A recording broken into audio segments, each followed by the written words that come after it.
Creatives, Joseph Sarkora here, and welcome back to our lockdown series. This is a series of 14 daily videos I'm putting out to try and get you, some tips and tricks to use to sit in front of that piano for hours, mine a load out of it, and just generally have some fun. So today is all about the fun, and I'm going to show you a simple trick you can use using thirds, which is going to make your chords sound really nice and magical. So first of all, it sounds like this, and I'll show you the little technique. So.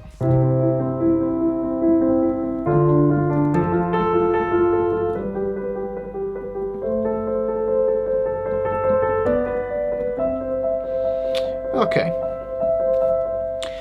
so you can actually do quite a bit with this once you've got the principle, and I'm going to show you that in a second. But the idea here is we're going to use all the chords in the key of C major, okay?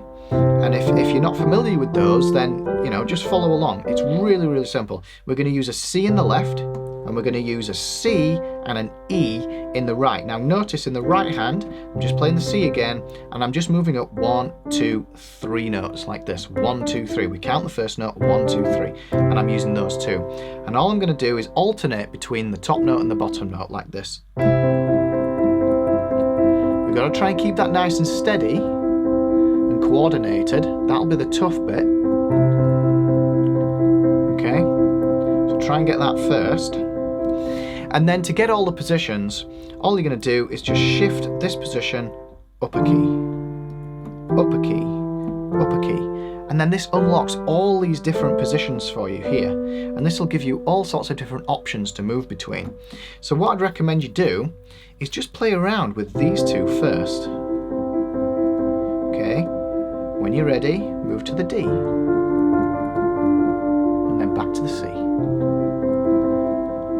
And if you have to pause as you move to the D, it's absolutely fine. Don't worry about it. You can even make it sound quite musical, those pauses. A little trick. So yeah, you've got the C and the D, and then when you've got that, add in the E, or add in the F actually.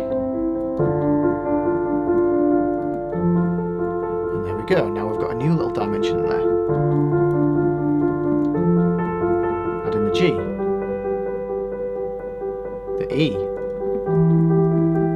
A, okay, B, and then back to C. So I am going through this pretty quickly, but hopefully you'll see that all I'm doing is I'm controlling the way I approach this. I'm starting off just one chord, getting used to the technique, then I'm bringing in another chord, then another, and then another, until I can reach the point where even if I've got gaps between them, I'm just moving between whichever position I want at random. So when you move, let's say I'm moving to the G, I'm playing the G, and I'm playing the G with the thumb. So that's the trick, thumb. And then the third finger comes down 3 notes above it. Okay, D.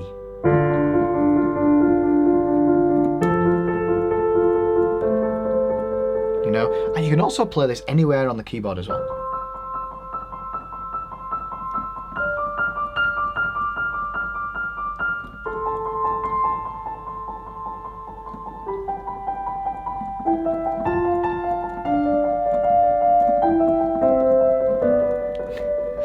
So hopefully you can see how that's the foundation of a principle that you could build and build and build layer on layer to create something that sounds a hell of a lot more complicated and complex than that, but stripped back down to its basics. I thought that was a really nice melodic exercise for you, concentrating on thirds, just getting used to the right hand, moving those 2 fingers. Yeah, we all could do with a bit of practice on those 2 fingers right there. So as always, I really hope you're safe and you're well, and these videos are reaching you and you're making use of them. Like this video if you liked it, subscribe to the channel. Make sure you grab my best adult piano practice plan down below, and you can put any of these exercises into it. And I will see you tomorrow.